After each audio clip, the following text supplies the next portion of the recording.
What you need to know about the return of the Toyota Land Cruiser to the US with a legacy going back decades. The Land Cruiser has a major void to fill in Toyota's SUV lineup, but the rumored model is not what you're expecting. The Land Cruiser is no longer being sold in the United States, and that is sad.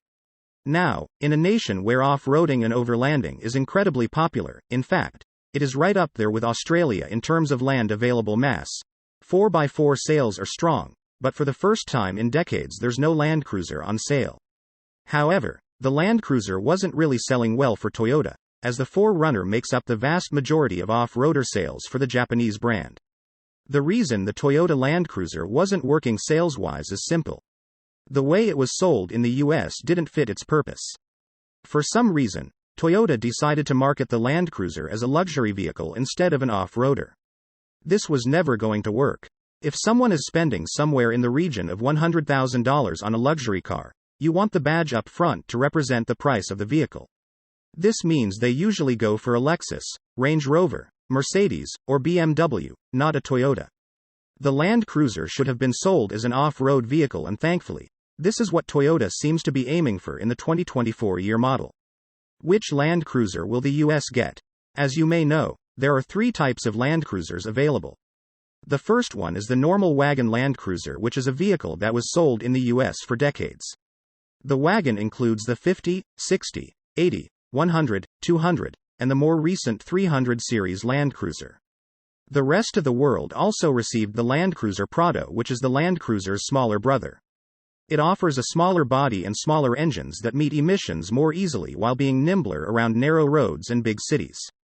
Then we have the third and perhaps the coolest option, the 70 series. The 70 series Land Cruiser is a vehicle sold only in regions of the world that need it for work. These include Australia, Africa, and the Middle East. The 70 series can most commonly be found as a vehicle of the UN, United Nations, the mining industry, or as an expedition rig for people who love to explore the world via unpaved or even paved roads.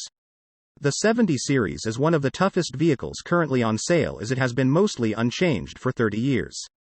It features a great 4.5-liter turbo diesel V8 engine and solid axles front and rear. Inside, you won't find much more than a radio. This is a very simple vehicle that is meant to do work. Now rumors suggest that the US won't receive the new 300 series or the 70 series. The American marketplace will instead get a version based on the next generation Prado. The Prado shares the same underpinnings as the Lexus GX, but is a bit better off-road thanks to different bumpers that increase ground clearance. In Australia and Europe, and the Middle East, the Prado is a very popular vehicle with similar capabilities to the 4Runner. In what form will the Prado be sold in America? Toyota aims to sell 30,000 Land Cruisers per year. Right before they cancelled the 200 series, they were only selling 3,000. Therefore, their aim is a 10-fold increase. This is an optimistic goal, and there is no way they will achieve it just by selling the Prado as it currently is. Its looks and performance won't match the needs of the US market. Rumors suggest that when the US receives the Prado, it will be on its next generation, which will share the same platform as the current Tundra, but in a smaller version, upcoming Tacoma, and the upcoming 4Runner. Now, for this to work, the Prado will certainly need an off-road worthy trim level with the design to back it up. For example, front and rear lockers are now necessary for it to compete with the rest of US off-road worthy SUVs, and 33-inch tires from the factory will certainly be a benefit. Think about it. A Bronco can be had with 35s, so, the 31s of the current vehicle certainly won't be cut out. To recap, the US will be receiving the next generation Prado. For this vehicle to be successful, it will need to cater to US standards.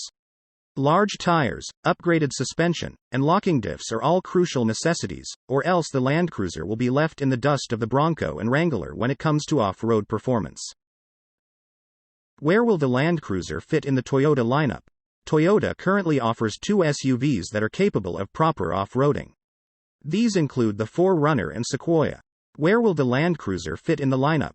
Well, since the model the US will receive is based on the smaller Prado, which is the same size as the 4Runner, we suspect that it will be placed right in between the 4Runner and Sequoia, as it is not large enough to be placed at top of the lineup. This is a good thing, as it will be cheaper and more attainable. As far as trim levels go, we currently know that there will be a Launch Edition, Base Edition, and a top-of-the-line model, something along the lines of a TRD Pro. There will only be one engine option and it will be a 4-cylinder. Since it will be based on the upcoming Tacoma, we suspect it is going to have an I-Force Max powerplant. Probably the same hybrid unit found in the Grand Highlander and Crown sedan that produces roughly 360 horsepower. This is all the information we currently have about the upcoming US Land Cruiser. We are excited to see it happen, but also slightly nervous as Toyota needs to make some critical changes for it to sell well in the competitive marketplace for off-roaders. We shall wait and see. Thanks for watching. Give a like and share to your friends. See you in the next video.